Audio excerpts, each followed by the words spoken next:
is out there. For I heard him. The tick-tock, tick-tock. But a mere moment ago. Be still, lest he take you too. I am fearful of this place, though I know not where I am. The thick, all-enveloping dampness suffocates even the darkest night. Oh, I long for Grimhaven. Though not always a happy place, 'twas not like here. For there we romped with friends, made mischief where old crowed in the orchard, and suffered together through our lessons. Oh, and the puddings! I recall Marguerite's custard of a Sunday, if we were well behaved in church. The sweetness! We always asked for seconds, but were never allowed. Though whoever had been good all week was permitted to lick the custard spoon. I recall winning but once. 'Twas a right surprise. Mostly, I just sat by and envied the lucky sport. 'Twas usually Rupert, for he was the fastest, the smartest, and the best fellow at not getting caught. At being wicked, you see.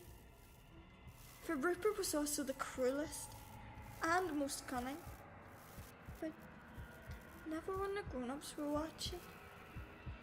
He would tug my hair, twist my ears, and worse. Luckily, I'm no yellow belly and bit my lip so as not to cry. But Min used to scream so it would all come running to see what was ailing her.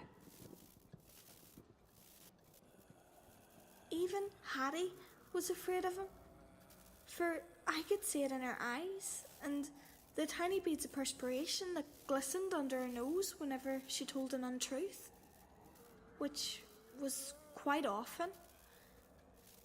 For she would glower right back at Rupert, muttering, "I ain't scared of you, sucker," which was not very ladylike, but awfully brave all the same. Though it was a lie. I admired Hattie so, and was continually surprised that Matron seemed unaware that she was not being truthful. For Hattie's neck could turn a fearsome shade of scarlet whenever she was fibbing.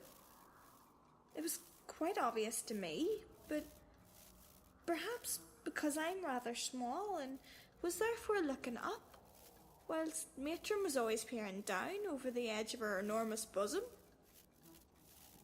I longed to return to the other world of sunshine and custard and lessons and grumpy old crowd. But if I return to Grimhaven, then Rupert'll be there, and if Rupert...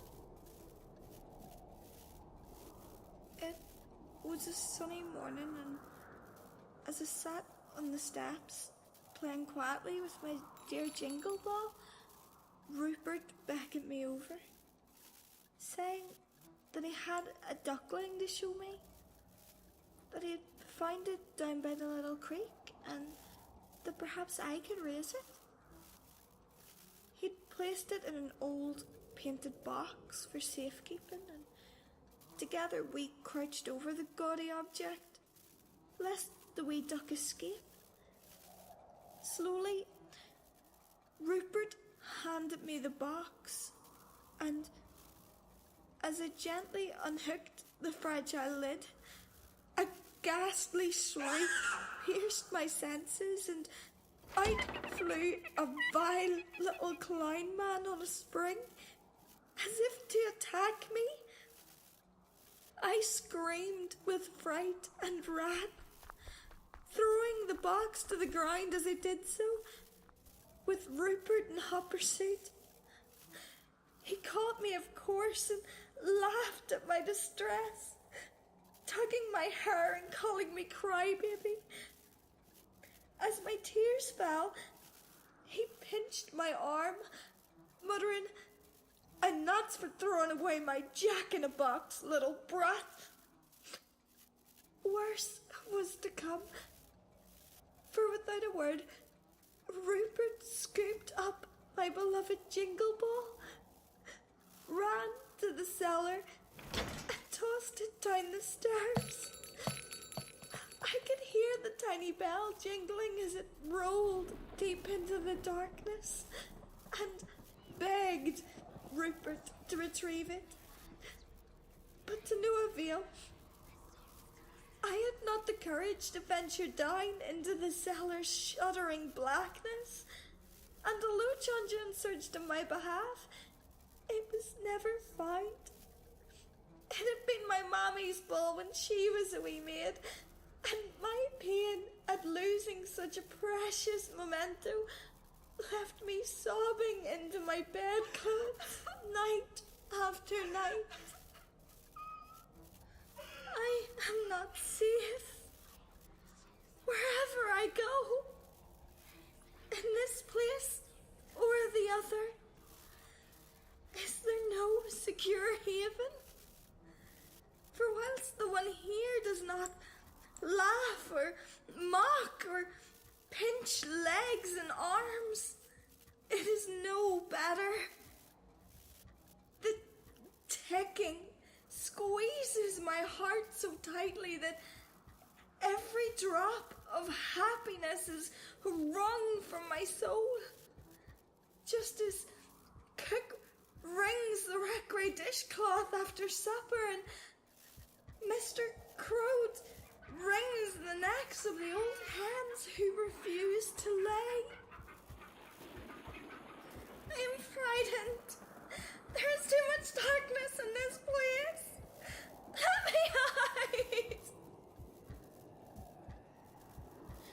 I must return to Grimhaven. I must. For though Rupert is there, so too are my friends, Hattie and Min. Mr. Crow will be looking for me, I'm sure.